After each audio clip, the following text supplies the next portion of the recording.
Americans.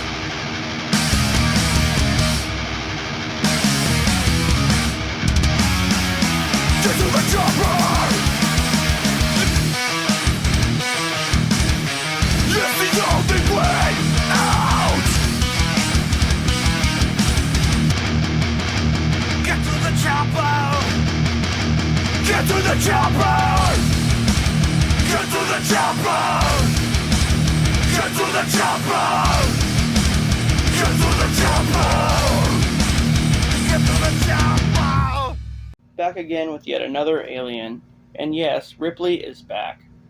200 years after the events of the last movie, some military scientists aboard a ship called the Auriga make a clone of Ripley, calling her Ripley 8. Because either there are 7 other Ripleys out there, or they screwed up the last 7 times. I don't know, but either way, Ripley 8 also has an alien inside of her, just like the real one did in the last movie.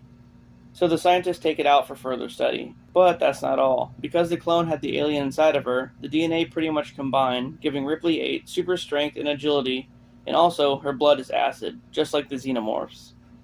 So it basically, gave her Xenomorph powers, I guess. It's like a Jeff Goldblum fly situation, only in a good way. Then, a mercenary group come to the Auriga with a bunch of people they kidnapped, and the scientists use them to raise aliens. Oh, great, so they just kidnap people and put a facehugger on them? Great. Annalie, one of the mercenaries, sees Ripley and tries to kill her, believing that the scientists tried to use her to create xenomorphs.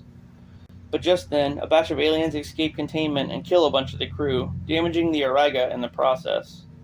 Then, Ripley 8 and the others realize that the Auriga has a default command to head to Earth, and they plan to destroy the ship using the one the mercenaries arrived on. They're worried that the aliens will reach Earth and fuck everything up.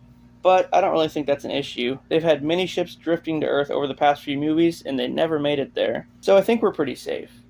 But anyway, Ripley stumbles upon a lab where the first several Ripleys are. They're all screwed up, and Ripley 8 purges them with fire. Rin, one of the lead scientists, betrays the group, and we find out Annalie is actually an android. Of course she is, because this movie definitely needed an android. Then, Annalie sets the Auriga on a collision course with Earth, planning on the ship crashing and killing all the aliens. So wait a minute. The whole point was to not bring aliens to Earth. Now you're doing it deliberately? Damn androids. Then, Rin takes Annalie hostage, demanding that they all abandon the mission.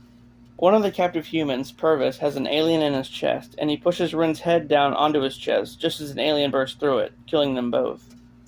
Ripley 8 finds the alien queen's nest, where one of the scientists, Gettyman, is still alive. Hey, it's Chucky!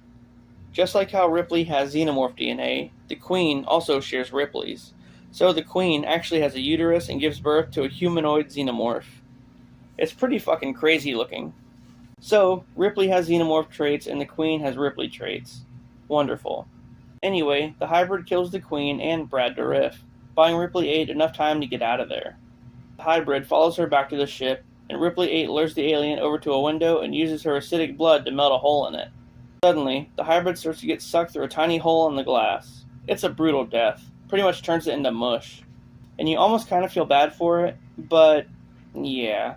Well, because no one wants to get sucked through a tiny hole. I mean, mostly nobody. And to make matters worse, I'm pretty sure right before it dies, it calls out for help in English. So watching the scene, I'm pretty sure I heard it scream, "Help me," so that's a thing. After all that, the Auriga crashes down to Earth, with Annalie and Ripley 8 wondering what to do next. The end. You know, a lot of people don't like this one because Ripley's a clone. I mean, yeah, I don't think she should have killed herself in the last one either. But Ripley with Xenomorph powers is pretty cool. And that hybrid. Oh my god, man, that was creepy.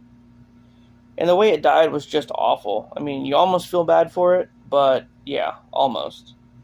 Anyway, I'll see you tomorrow for another adventure.